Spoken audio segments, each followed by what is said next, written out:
Price the Lord. ஆண்டவராகிய இயேசு கிறிஸ்துவின் நாமத்தினாலே இந்த 26வது நாள் உங்களை சந்திப்பதிலே நான் மிகவும் மகிழ்ச்சி அடைகிறேன்.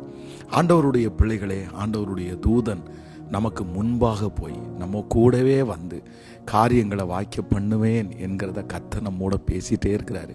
நான் நம்புகிறேன், சில சூழ்நிலைகளில் நீங்கள் கடந்து போகலாம், நீங்கள் தனியாக போகிறது மாதிரி ஃபீல் பண்ணலாம், யாருமே எனக்கு முன்னாடி போகலையேன்னு நீங்கள் நினைக்கலாம். ஆனால் ஏசப்பா நம்மோட பேசிகிட்டே இருக்கிறாரு. இல்லை, நான் உனக்கு முன்பாக ஒரு தூதனை நான் அனுப்பிட்டேன். அந்த பிரச்சனையை பார்த்து பயப்பட வேண்டாம், அந்த சூழ்நிலையை பார்த்து நீ பயப்பட வேண்டாம். உனக்கு முன்னாடி, உங்களுக்கு முன்னாடி ஒரு தூதனை ஆண்டவர் அனுப்பி அந்த காரியத்தை ஜெயமாய் மாற்றி தருவார்.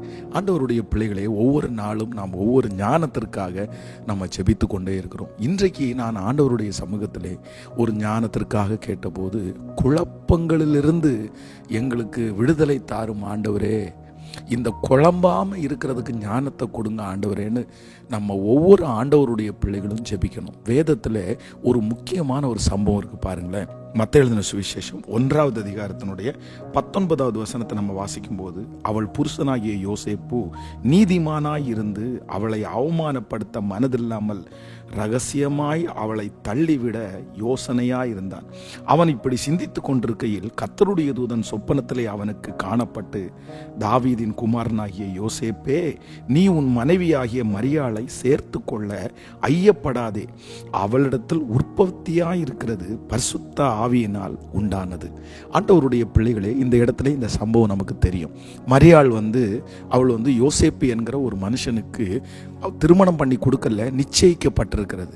ஆனால் திடீர்னு அந்த பெண் மரியாள் கர்ப்பிணியா இருக்கிறா அப்படின்னு கேள்விப்பட்ட உடனே யோசேப்புக்கு அவர் நீதிமான், அதனால சரி காமிச்சு கொடுக்க வேண்டாம் அப்படின்னு ரகசியமாய் தள்ளி விடுறதுக்கு மனதில் யோசனை பண்ணிட்டு இருக்கும்போது ஆண்டவர் என்ன சொல்றாருன்னா, இல்லை, அந்த மரியாளை சேர்த்து கொள்கிறதுக்கு நீ ஐயப்படாதே, அவளுடைய வயிற்றில் உற்பத்தியாயிருக்கிறது பரிசுத்த ஆவியினால் உண்டாயிருக்கிறது என்று ஆண்டவர் திடப்படுத்துகிறார்.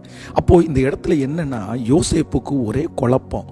திருமணம் பண்ணலாமா வேண்டாமா, இது என்ன ஆச்சு, என்ன பிரச்சனை, ரொம்ப குழம்பி இருக்கிறான். ஆனால் பரிசுத்த ஆவியானவர் அவனுடைய குழப்பத்தில் அவனுக்கு கர்த்தர் நீதியாக இருந்து அந்த குழப்பத்தை மாற்றி போடுறார். இன்றைக்கு இந்த சத்தத்தை கேட்கிற அன்பு ஆண்டவருடைய பிள்ளைகளே, கர்த்தர் நம்மோட பேசுறது என்னன்னா, நீங்கள் ரொம்ப குழம்பாதீங்க, நீங்கள் ரொம்ப குழம்பாதீங்க. இதில் ஒரு ஆண்டவருடைய பிள்ளைகளுக்கு கண்டிப்பாக ஞானம் அவசியம். பாருங்கள், கடந்த சில ஆண்டுகளுக்கு முன்னாடி ஒரு வாலிப தங்கச்சி திருமணம் நிச்சயிக்கப்பட்டாச்சு, டேட்டை ஃபிக்ஸ் பண்ணிட்டாங்க, கல்யாண கார்டு அடிக்க போகிறாங்க. திடீர்னு என்னிடத்துல கூட்டிகிட்டு பாஸ்டர் எனக்கு பயமாக இருக்குது, நான் எப்படி கல்யாணம் பண்ணவா வேண்டாமா, ஏன் அப்படின்னு கேட்டால், இல்லை அவர் என்னை அடிப்பாரோன்னு எனக்கு பயமாக இருக்குது, அவர் இப்படி இருப்பாரோன்னு பயமாக இருக்குது அப்படின்னு சொல்கிறாங்க. சரி, இல்லை கொஞ்சம் மனசை தேட்டிக்கோ அப்படின்னா, இல்லை எனக்கு பயமாக இருக்குது. அப்போது சரி, ஒன்று திருமணம் பண்ணணும்னு முடிவெடுங்க, இல்லைன்னா வேண்டான்னு விட்டுருங்க, வேற ஒரு மாப்பிள்ளையை நம்ம பார்க்கலான்னா, இல்லை ஒருவேளை அது கர்த்தருக்கு சித்தமாக இருந்து நானா தூக்கி போட்டேன்னா.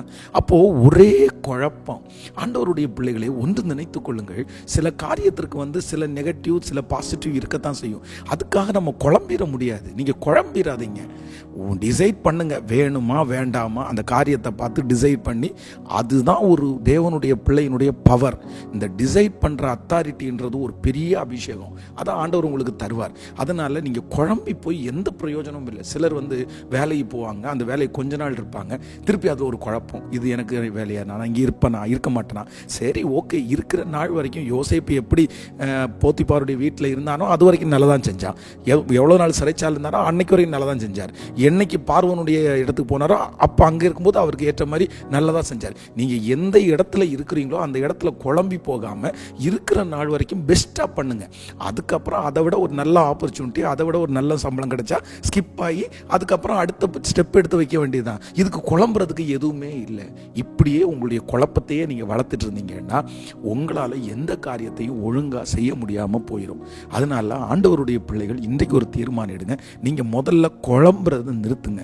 நீங்கள் தான் வாழ போகிறீங்க, நீங்கள் தான் அதிகாரி, கர்த்தர் உங்கள் கையில் தான் கொடுத்துருக்காரு. உங்களை யாரும் அப்படி கேட்க முடியாது. நமக்கு ஆண்டவர் இஷ்டத்தை கொடுத்துருக்காரு, அதனால பயப்படவே வேண்டாம். நான் உங்களுக்காக ஜெபிக்கிறேன். இன்னைக்கு ரொம்ப முக்கியமான ஞானம், இதுக்காக ஜெபம் பண்ணுங்க. ஒருவேளை இந்த சத்தத்தை கேட்குற யாராவது ஒருத்தர், பாஸ்டர் நீங்கள் சொல்கிற மாதிரி நான் குழம்பி தான் தான் போயிட்டேன், எனக்கு ரொம்ப குழப்பமாக இருக்குது, எனக்கு என்ன பண்ணுறதுன்னு தெரியல. கர்த்தர் உங்களுக்கு ஒரு தெளிந்த புத்தியை உங்களுக்கு தருவார். நீங்கள் ரிலாக்ஸாக இருங்க, நீங்கள் இனி குழம்பாதீங்க, டிசைட் பண்ணுங்க, அந்த தைரியத்தை ஆண்டவர் தருவார். நான் உங்களுக்காக ஜெபம் பண்ணுறேன். தகப்பனே, இன்றைக்கு உடைய பிள்ளைகளுக்காக ஜெபிக்கிறேன். யாரோ ஒருத்தர் என் பிள்ளைகளை குழப்பி விட்டுட்டு போயிருக்கலாம், சூழ்நிலை எங்கள் பிள்ளைகளை குழப்பி இருக்கலாம். ஆனால் இப்போ சகலவித ஆறுதலின் தேவன், சமாதானத்தின் தேவன் உங்கள் பிள்ளைகளுக்கு ஒரு அற்புதத்தை செய்கிறதற்காய் நன்றி அப்பா, கோடி நன்றி அப்பா.